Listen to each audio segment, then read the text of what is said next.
Agung Rin, Pak Sigit. Monggo Pak Agung, untuk mic-nya di-unmute dulu Pak Agung. Yang sebelah kanan ini, yang simbol O-ring ini diklik aja Pak Agung. Iya. Monggo Pak Agung. Dimulai dari awal. Terima kasih. Iya, terima kasih. Selamat siang pada Bapak Ibu semuanya yang saya hormati. Pertama-tama saya hanya ingin menanyakan tentang penilaian. Untuk penilaian nanti misalkan untuk sampai hari ini ada yang belum KKM, itu masih ada waktu atau bagaimana? Mohon untuk penjelasannya. Demikian aja. Terima kasih. Assalamualaikum warahmatullahi wabarakatuh. Waalaikumsalam warahmatullahi wabarakatuh. Atur suwun Pak Agung. Oke, monggo yang lain Mas Gilang nyuwun tulung dipandu sinten? Oke, Pak. Yes. Monggo. Monggo saking sinten rumiyin, Pak? J. Mas Gilang saya.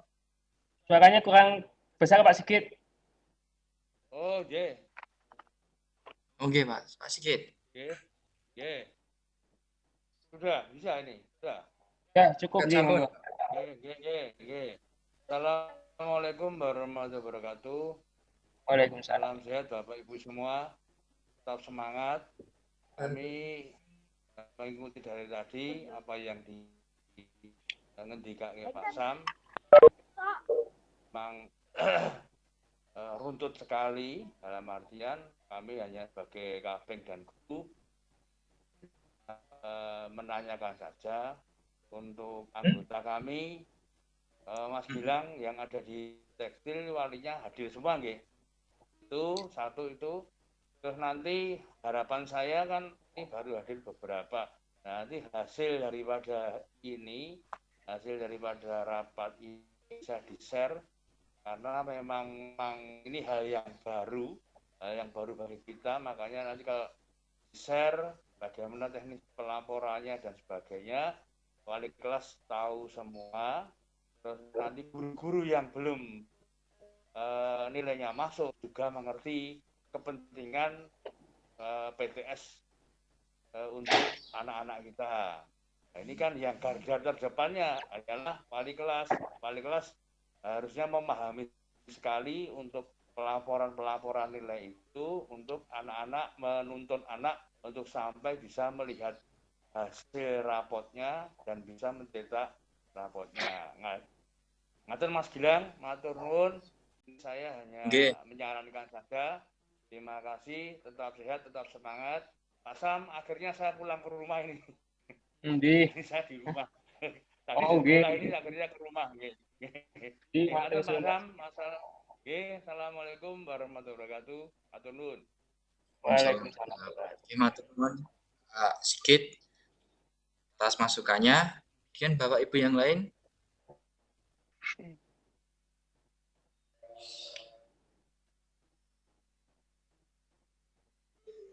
Jadi sambil menunggu pertanyaan Bapak Ibu wali kelas khususnya atau masukan dari Bapak Ibu guru yang lain, kami coba menjawab dulu Mas Gilang.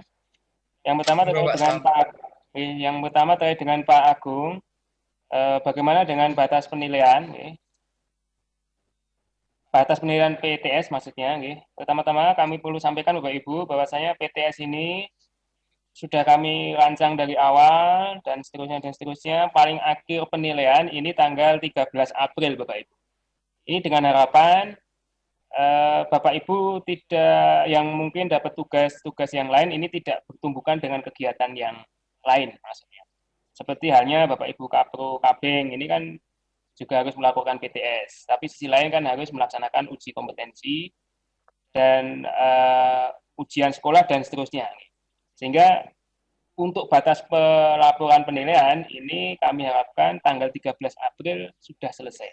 Namun melihat pengalaman-pengalaman yang dulu, walaupun sudah diberi batas waktu akhir sampai bahkan rapot itu mau dibagikan, terkadang kan Bapak Ibu guru ya belum melaporkan juga gitu loh. Makanya untuk saat ini memang kita triknya agak sedikit berbeda, batas pengumpulan nilai kita batasi, tetapi untuk pelaporannya antara pelaporan dengan batas akhir pengumpulan nilai ini kita buat jeda cukup lama dengan harapan kami bisa memberikan ruang kepada Bapak Ibu guru yang mungkin masih kesulitan dalam penilaian, ini masih ada waktu. Intinya selama belum dilaporkan, berarti sebelum tanggal 27, seandainya ada Bapak Ibu guru yang mungkin siswanya sudah melaksanakan remedial ataupun mungkin ada pengumpulan tugas yang kemarin mungkin belum, ini masih dimungkinkan Bapak Ibu untuk mengirim nilai ulang. Jadi Bapak Ibu guru masih dimungkinkan mengirim nilai ulang. Tetapi kalau Bapak Ibu guru tanya kapan paling lambatnya, ya jawaban kami sudah jelas. Paling lambatnya adalah 13 April. Tetapi masa jedanya dari 13 April sampai di pelaporan nilai PTS-nya itu masih dimungkinkan Bapak Ibu untuk meremedi. Dan yang kami harapkan jangan sampai masa jeda ini menjadi waktu penilaian utama gitu. Maksudnya waktu penilaian utama itu Bapak Ibu sebelum tanggal 13 tidak pernah melaporkan nilai, tahun-tahun melaporkan nilai di masa jeda ini. Ini karena akan merepotkan Bapak Ibu wali kelas. Karena Bapak Ibu wali kelas beberapa itu juga cukup intens memantau hasil belajar siswanya.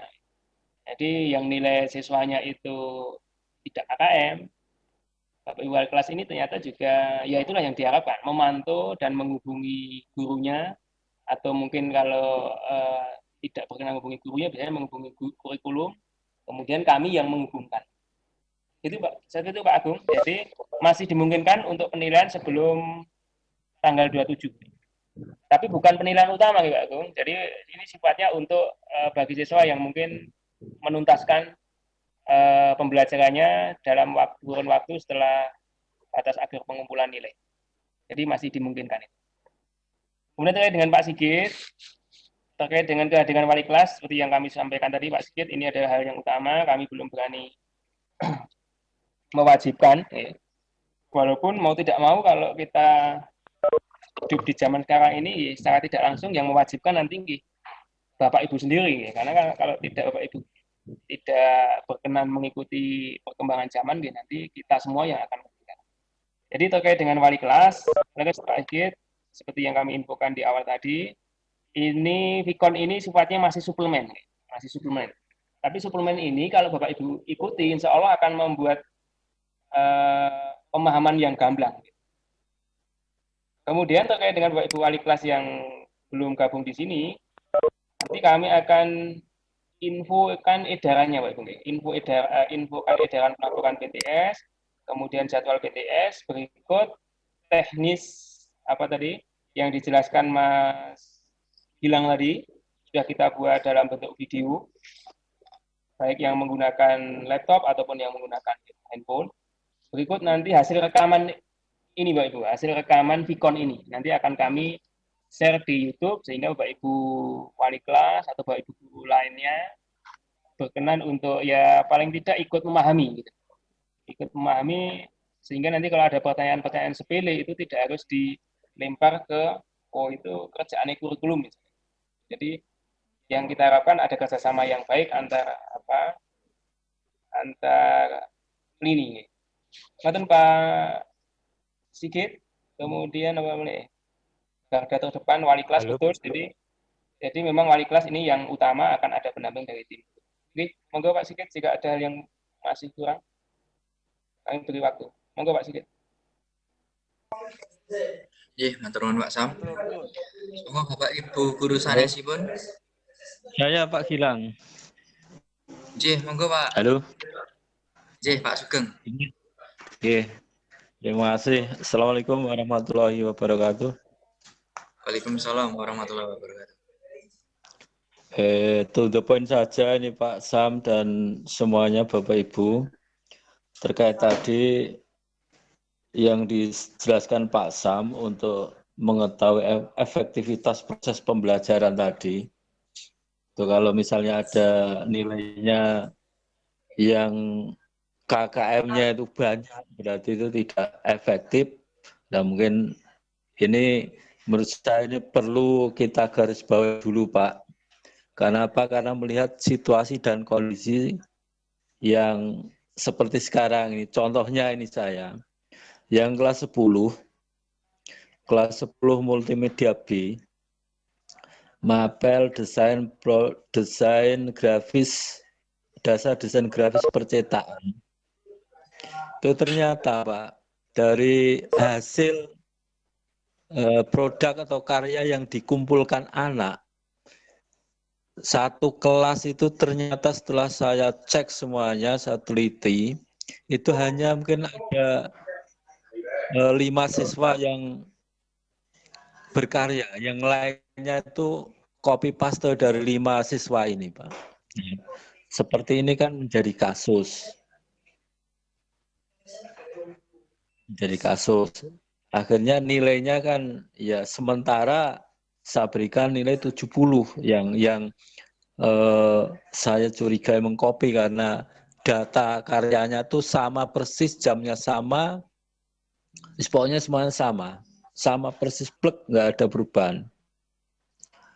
Terus yang kelas 11 itu memang di kelas saya itu kurang lebih hampir separuh itu untuk yang tugas praktek, yang malah yang bukan online ya. Yang praktek sebelum ada COVID-19 itu hampir separuh itu belum mengumpulkan tugas. Itu ada 3 tugas praktek. Itu yang mengumpulkan tugas praktek 1, 2, 3 itu anaknya sama. Jadi memang yang belum mengumpulkan ya belum sama sekali. Nah, ini mungkin anak itu terlalu menunda-nunda, terus tahu-tahu ada COVID itu sehingga mungkin sampai saat ini tidak bisa mengumpulkan. Nah, ini solusinya bagaimana, Pak? Kalau misalnya anak disuruh mengerjakan itu jelas tidak mungkin karena tugasnya ini berkaitan dengan dunia luar, artinya anak harus keluar karena proses pemotretan, pengambilan gambar. Mohon solusinya sampai dengan tanggal 27 yang jelas. Untuk yang kelas 11 itu rasanya tidak mungkin kalau mengumpulkan tugas-tugasnya. Kalau misalnya tidak terkumpul saya 17, solusinya bagaimana? Dan itu terima kasih Pak Sam. Assalamualaikum warahmatullahi wabarakatuh. Waalaikumsalam warahmatullahi wabarakatuh. Ini pertanyaan tamu dulu, napa langsung dijawab Pak Sam? Nggih ditampung dulu nggih Pak Sugeng. Nggih, tampung dulu nggih Pak Sugeng. Ajeng Bapak Ibu guru sanesipun? Bapak Ibu guru sanesipun? Halo. Halo. Halo. Monggo Pak. Pak sinten menika? Assalamualaikum warahmatullahi wabarakatuh. Pak Wahyu. Nggih, waalaikumsalam. Monggo Pak Wahyu.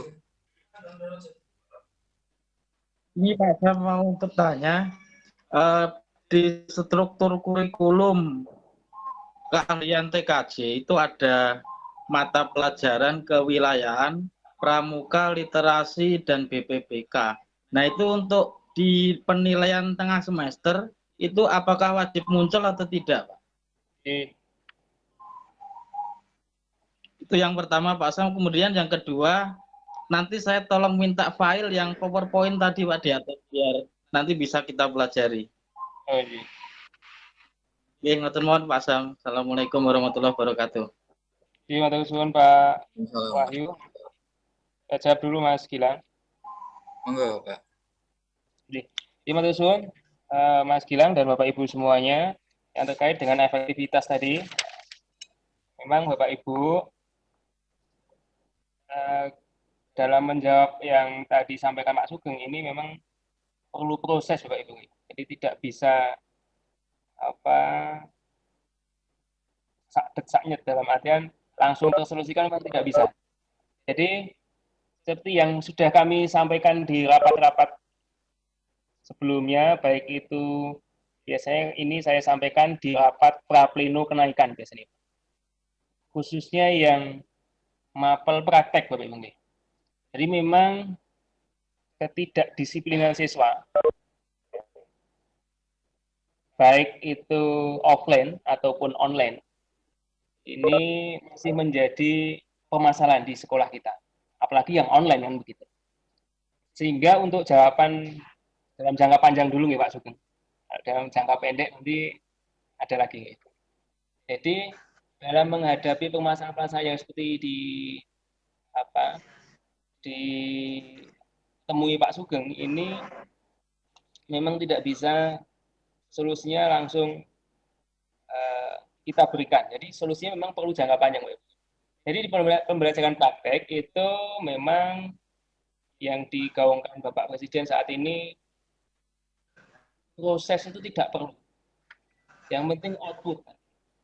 Tetapi untuk pembelajaran ini sedikit kita balik Bapak Ibu. Output itu nomor 2. Yang utama adalah prosesnya.